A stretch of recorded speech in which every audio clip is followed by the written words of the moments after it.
everybody, my name is April and I am a YouTuber who has albinism. I like to make videos partially about albinism, but also a lot about makeup and self-tanning, just kind of teaching people that are interested in those types of things because I'm obsessed. So today I'm going to make a little video kind of talking to you about some beauty tips, and I'm going to walk you through my everyday makeup routine and just give you a few tips along the way. And if you want to get in touch with me about anything or have any questions, you can find me on YouTube. My YouTube is HeyThere April, or you can tweet me with the same name at HeyThere April. And thank you guys for watching. Let's get into the tutorial. First and foremost, I like to have color on my brows. So I'm going to take the Revlon Color Silk in light brown, and I'm going to mix 1 teaspoon of the white solution with 1 teaspoon of the actual color. Once I've got them both in the bowl, I'm going to mix them well with my spoon, and I'm going to let them sit about 15 minutes until it turns a medium dark brown color in the bowl.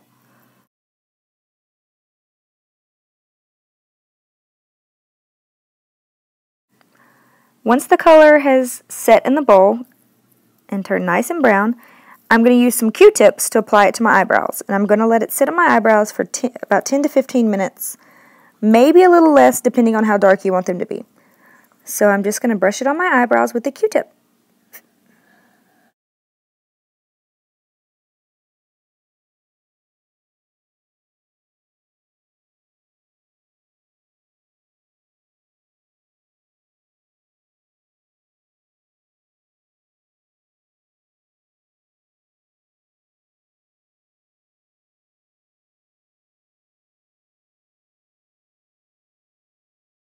Once you have it applied, you can get a clean Q-tip to clean up around the edges so that you don't have big brown spots on your face. Once it's taken its color and looks all crazy, you can use a damp cloth just to wipe it off.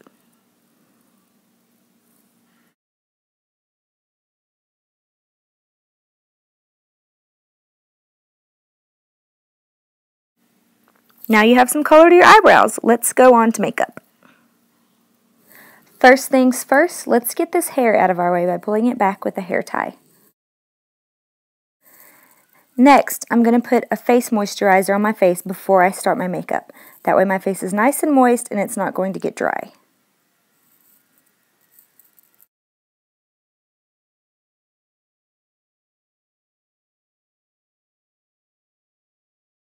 It's always a great idea to apply a lip balm at the beginning of your makeup. That way when it's time to put your lipstick on, your lips are nice and smooth. Now let's apply our foundation. I'm going to use a beauty blender to rub it in. And this isn't my normal foundation. I would normally be using the Revlon Color Stay because my skin is pretty oily and it lasts pretty good throughout the day. And obviously you can tell I don't have my natural skin in this video. I normally am paper white, but today I do have some color because I did tan recently. But for those of you who do not spray tan or use any sort of self-tanner, I would highly recommend the L'Oreal True Match in Porcelain. It's always worked for me and I really liked it. So maybe give that a try if you're looking for a new makeup.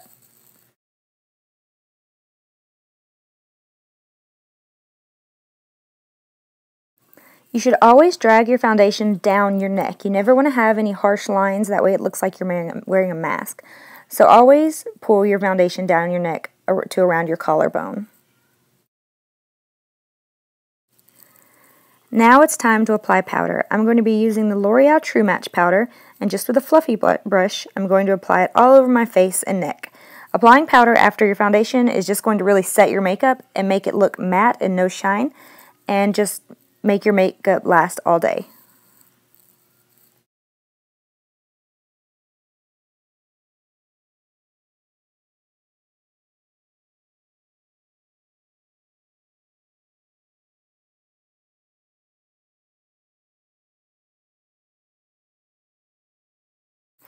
Now let's get some color on those cheeks. I'm going to be using a blush that came in my Smashbox Wonder Color palette, but you can use any blush you like. This is just a light pink that has a little bit of a gold sparkle in there, and I feel like it looks really nice on the cheeks. So basically I'm going to suck my cheeks in so that I can see my natural cheekbone, and I'm going to start up towards my hairline and drag it down to the apples of my cheek. The reason I start towards my hairline is so that if the color's a little too dark, I don't have a very blunt line right on the apple of my cheek.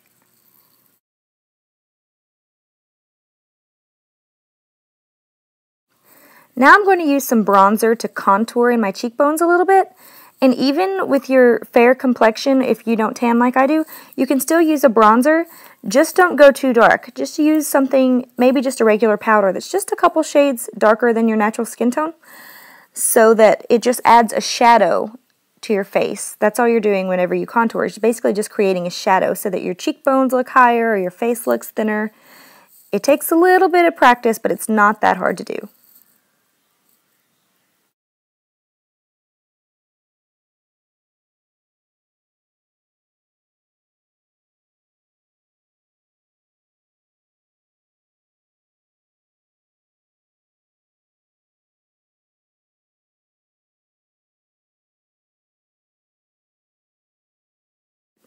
The next thing that I like to do is brighten up my under eyes. So using a salmon-y color cream, this is called That Gal from Benefit, and it's just a very light pink, creamy material, I guess.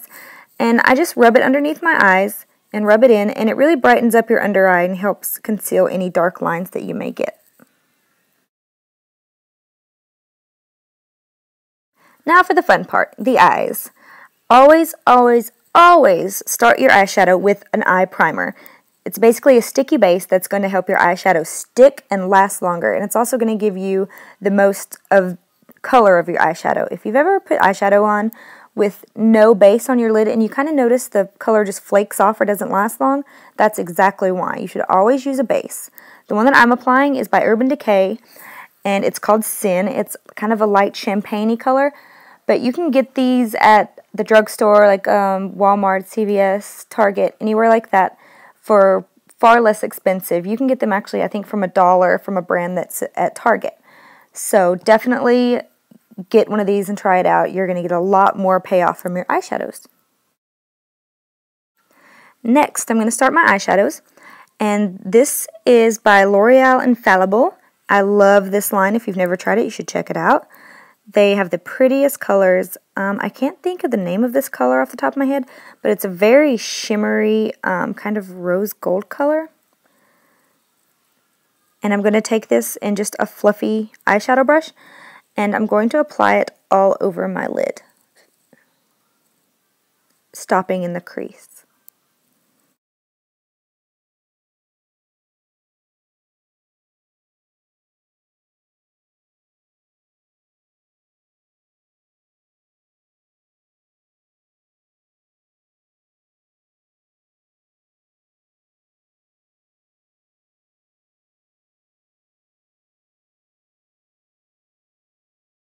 Next, I'm going to apply a very light brown shade on the outside of my lid, just to kind of help blend this into the crease color that I'm going to use, and also just to take away a little of that extra sparkle that's on the other color that I used.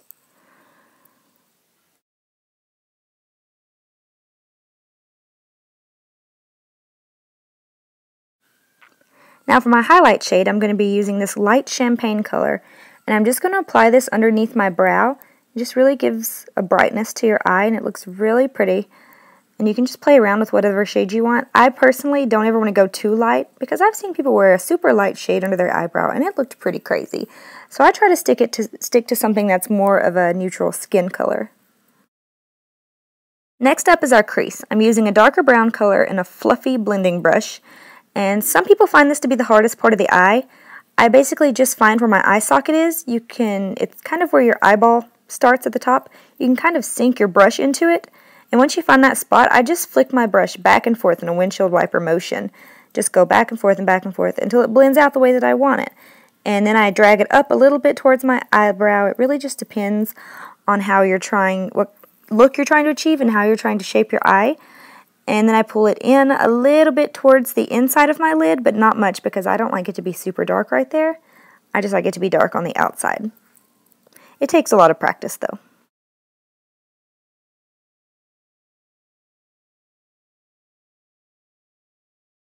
Before I do my eyeliner, I'm going to use a concealer that's about my skin tone and rub it around the edge of my eye just so that I wipe off any eyeshadow that may have fallen around my cheekbones and just out of place, so I just cover that up with a concealer.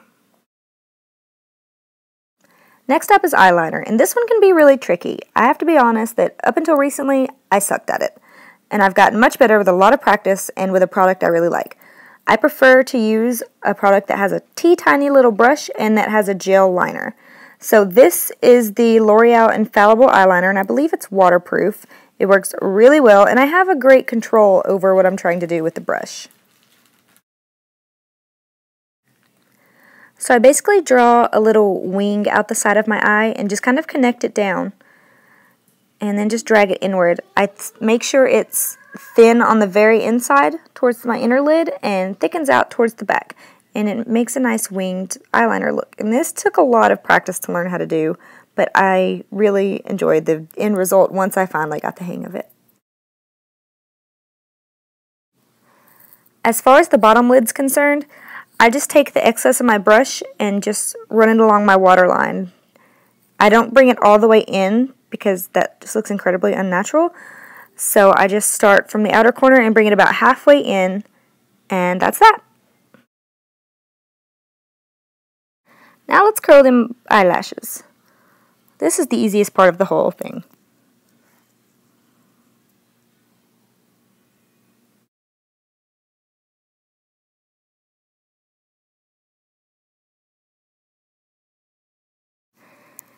Getting the hang of mascara can be a real pain, especially if you're a beginner at it. I think when I started, I probably poked my eye out about 20 times every time I tried to apply it.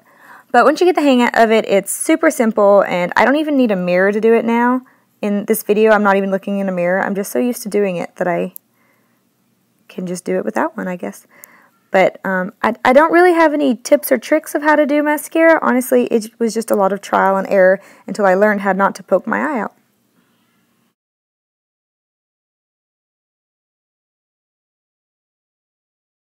Time for my least favorite part, the brows. I always touch up my brows, even when I have them colored, just to make sure they look nicely shaped. And what I'm using today is the e.l.f. Brow Palette, and it's actually a little darker than I would prefer because I'm normally more tan than I am in this video. So just excuse the fact that they turned out a little darker than I expected. Whoops.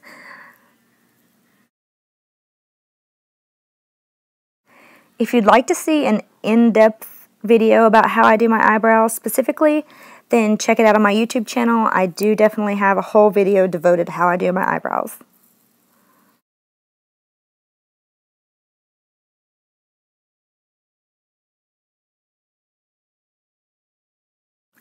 Now let the hair down and let's put on some lips.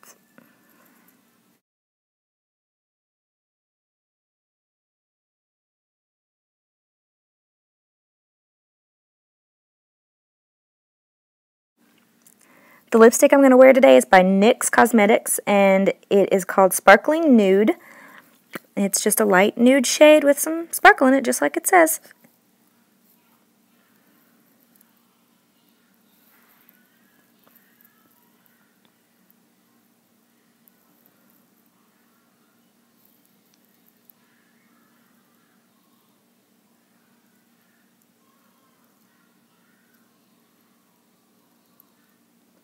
Now to apply a gloss on top.